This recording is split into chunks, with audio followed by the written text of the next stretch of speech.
लो जी अज मैं तुहाडे सामने लैके आया वां कहानियां 3 औरतां दियां। हाँ जी मतलब 3 औरतां ते 3 कहानियां। कहानी इन्हां दी तकरीबन इक्को जी है। हाँ जी लेकिन औरतां अलग अलग ने। खास तौर पर तुसीं जिहड़ा देख रहे हो कि अपना माई तंदूर वाली जिहड़ी बैठी है। हाँ जी माई तंदूर वाली जिहड़ी है ये खास जिहड़ा लोग मैनूं मुबारकबादां भी दे रहे हैं, मैनूं कह रहे हैं कि यार मुबारक होए जी तुहाडी गल पूरी हो गई। हाँ जी बल्कि खास ज़्यादातर लोग तो बाबा जी ने मुबारक दे रहे हैं कि बाबा जी बड़े अरसे तो बड़े चिरां तो कह रहे हैं कि भाई माई तंदूर वाली माई तंदूर वाली ते माई तंदूर वाली। हाँ जी माई नाना वाली माई चरसी कबाबां वाली टिक्कियां वाली। तो लोग कह रहे हैं जी मुबारक होए जी बाबा जी की गल सच्ची हो गई, माई तंदूर ते पहुँच गई। हाँ जी देखो बाबा जी दी गल्लां सारियां सही होंदियां ने। बाबा जी हो सकता अजकल गल पूरी ना हो लेकिन एक ना एक दिन बाबा जी की गल जरूर पूरी हो जाती है। बाबा जी ने कहा सी और बाबा जी जो कुछ भी फरमा रहे हैं जिहदे बारे वह भी यकीन करो कि पूरा होना। हाँ जी और बाबा जी ने भी फरमाया कि वह दिन दूर नहीं जो इमरान खान पाकिस्तान का तगड़ा वजीर आजम होएगा 2/3 वाला तो वह सारा कुछ बदल के रख देगा। जो चीज़ां नज़र आ रही ने खराब होंदियां होइयां बाबा जी फरमाते हैं कि सारियां खराब होंदियां इसलिए खराब हो रही ने ताकि पता लगे कि भी की खराब है। हाँ पहले तो साड़ियां अखां बंद सी और सब तो वड्डा इदारा जिहड़ा खराब होया पिया जिहदा इंजन ही बंद होया पिया। असीं समझदे सी कि तो बहुत तेज चलदा भी।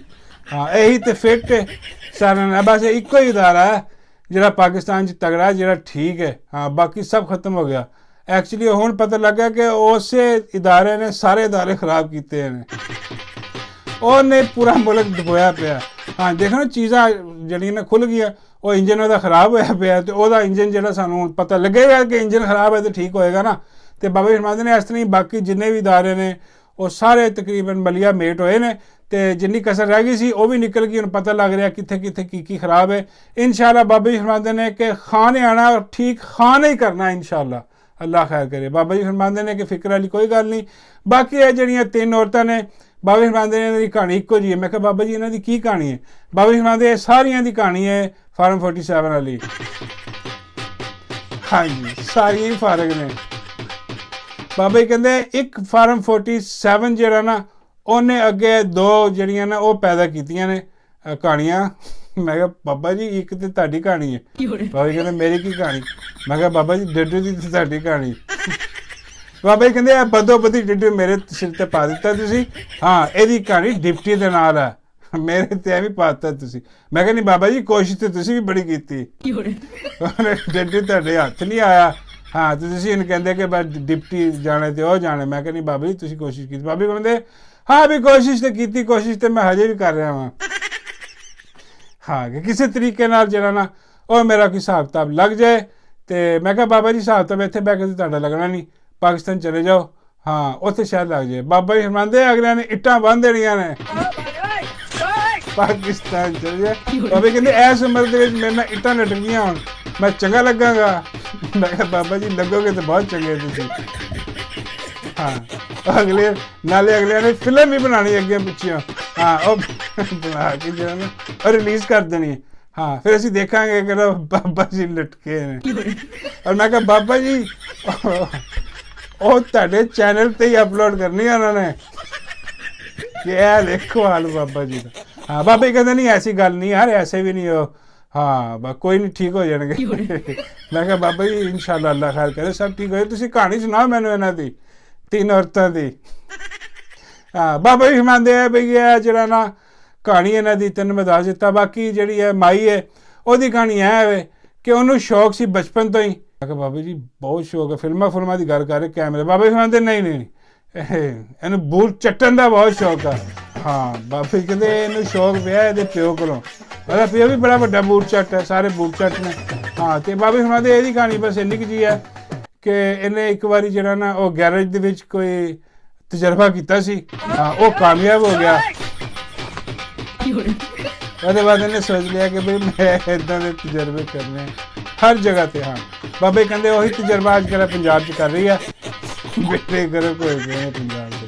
हाँ जी तो बाबा जी फरमांदे कि दूजी जिहड़ी है वो वड्डे मूँह वाली ਬਾਬਾ ਜੀ ਮੰਨਦੇ ਨੇ ਵੈਸੇ ਇਹ ਖਾਸ ਤੌਰ ਤੇ ਇਹਦੇ ਨਾਲ ਬਹੁਤ ਪਿਆਰ ਆ ਉਹਨੂੰ। ਮੈਂ ਕਿਹਾ ਬਾਬਾ ਜੀ ਕਿਹਨੂੰ? ਬਾਬਾ ਜੀ ਮੰਨਦੇ ਸ਼ਬਾਜ਼ ਗਿੱਲ ਨੂੰ ਬਹੁਤ ਪਿਆਰ ਹੈ ਇਹਦੇ ਨਾਲ ਨਾ। ਹਾਂ, ਇਹਦਾ ਵੀ ਮੂੰਹ ਵੱਡਾ, ਸ਼ਬਾਜ਼ ਗਿੱਲ ਦਾ ਵੀ ਏਡਾ ਹੀ ਵੱਡਾ, ਔਰ ਇਹਨੂੰ ਕਹਿੰਦੇ ਰਹਿੰਦੇ ਕਿ ਬਾਜੀ। ਬਾਬਾ ਜੀ ਮੰਨਦੇ ਹੈ ਸਾਰੀਆਂ ਬਾਜੀਆਂ, ਸ਼ਬਾਜ਼ ਗਿੱਲ ਦੀਆਂ ਸਾਰੀਆਂ ਹੀ ਬਾਜੀਆਂ ਨੇ। ਉਹ ਆਪਣੇ ਪ੍ਰੋਗਰਾਮ 'ਚ ਕਹਿੰਦਾ ਰਹਿੰਦਾ ਬੈਠਾ ਕਿ ਇਹ ਵੀ ਮੇਰੀ ਬਾਜੀ, ਉਹ ਵੀ ਮੇਰੀ ਬਾਜੀ। ਬਾਬਾ ਜੀ ਮੰਨਦੇ ਕਿ ਯਾਰ ਉਹਨੂੰ ਸਮਝਾ ਕੋਈ, ਇਹ ਜੀ ਬਾਜੀਆਂ ਨਹੀਂ ਬਣਾਈ ਦੀਆਂ। ਮੈਂ ਕਿਹਾ ਬਾਬਾ ਜੀ ਉਹ ਕਿਉਂ? ਬਾਬਾ ਜੀ ਕਹਿੰਦੇ ਜਿਹਦੀਆਂ ਇਹੋ ਜਿਹੀਆਂ ਬਾਜੀਆਂ ਹੋਣ ਉਹਦੇ ਭਣੋਈਏ ਵੀ ਬਹੁਤ ਜ਼ਿਆਦਾ ਹੁੰਦੇ ਨੇ। ਹਾਂ, ਪਤਾ ਕੋਈ ਨਹੀਂ ਲੱਗਦਾ। ਹਾਂ, ਇੱਕ ਤੇ ਹਰ ਸਾਲ ਬੰਦਾ ਬਦਲਦੀ ਹੈ। ਹਾਂ, ਮੈਂ ਕਿਹਾ ਬਾਬਾ ਜੀ ਤੁਸੀਂ ਪਤਾ ਨਹੀਂ ਕਿੱਥੋਂ ਅਜੀਬੋ ਗਰੀਬ ਖਬਰਾਂ ਕੱਢੀ ਲਿਆਉਂਦੇ ਹੋ, ਐਵੇਂ ਫੇਕ ਨਿਊਜ਼ ਸੀ ਤੁਹਾਡੇ ਕੋਲ ਹੁੰਦੀਆਂ ਨੇ ਇਹੋ ਜਿਹੀ। ਕੋਈ ਬਾਬਾ ਜੀ ਮਤਲਬ ਖਰਨੇ ਨਹੀਂ, ਫੇਕ ਨਹੀਂ, ਇਹ ਗਹਿਰੀ ਗੱਲ ਹੈ, ਇਹਦਾ ਮਤਲਬ ਕੁਛ ਹੋਰ ਹੁੰਦਾ ਸਮਝਣ ਵਾਲਿਆਂ ਵਾਸਤੇ। ਮੈਂ ਕਿਹਾ ਬਾਬਾ ਜੀ ਠੀਕ ਹੋ ਗਿਆ, ਅੱਗੇ ਆਓ। ਬਾਬਾ ਜੀ ਮੰਨਦੇ ਅੱਗੇ ਜਿਹੜਾ ਨਾ ਉਹ ਫਿਰ ਮੇਰੀ ਕਹਾਣੀ ਮੁੱਕ ਜਾਂਦੀ ਹੈ। ਬਾਬਾ ਜੀ ਉਹ ਕਿਉਂ?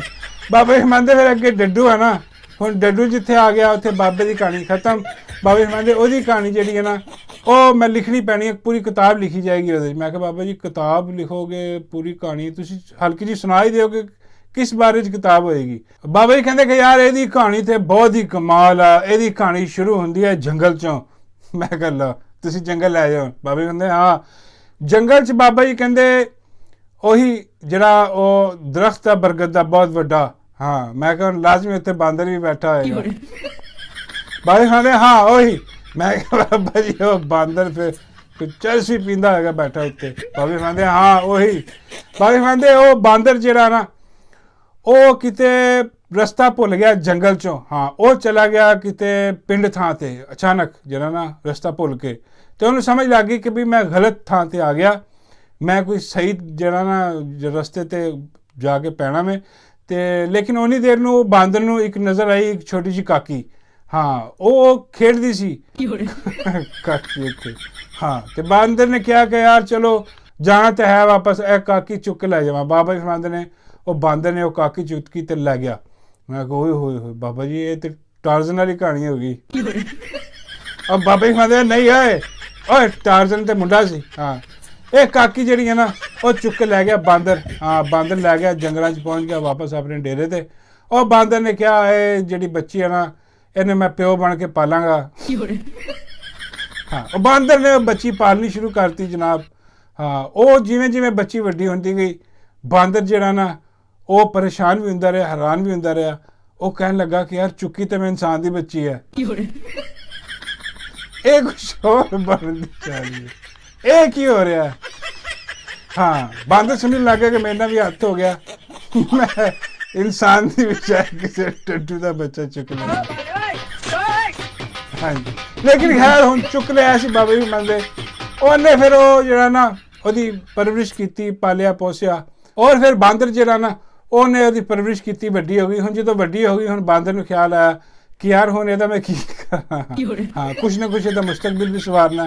फिर बांदर ने गल की डिप्टी नाल। मैं कहा बाबा जी डिप्टी नाल की गल करनी सी? वो बांदर वो डिप्टी। बाबा जी कहंदे नहीं डिप्टी आंदा हुंदा सी ना सप्लाई लैण वास्ते। हाँ जी, तलाक मलंगे। हाँ, बाबा जी कहंदे ओ आया एक दिन सप्लाई लैन। वो कहन लगा बच्ची मैं बड़ी नाज़ा नाल पाली है, हाँ इनू किते लवा दिओ। हाँ, डिप्टी देखिया, डिप्टी नूं पसंद आ गई। हाँ, डिप्टी कहन लगा गल ही कोई नहीं बांदर तू फिक्र ना कर, तू जोड़ा भर। हाँ, ते ए मैं बच्ची लाई ना नाल। हाँ, कुड़ी फिर वड्डी हो गई, है छोटी जी सी बाबा जी समझदे, वड्डी हो गई उम्र नालों, रही और निकी जी। हाँ, वो इंज ही लादे जिवें डड्डू है। हाँ, वो बाबा जी फरमाते उन्हें फिर जरा ना लै गया डिप्टी और जाके उन्होंने फिर जरा ना उन्हें नून लीग शामिल करवाता। बाबा जी फरमाते लगी समझ कहानी। मैं कहा बाबा जी पूरी लग गई। डिप्टी है और लिया डाला।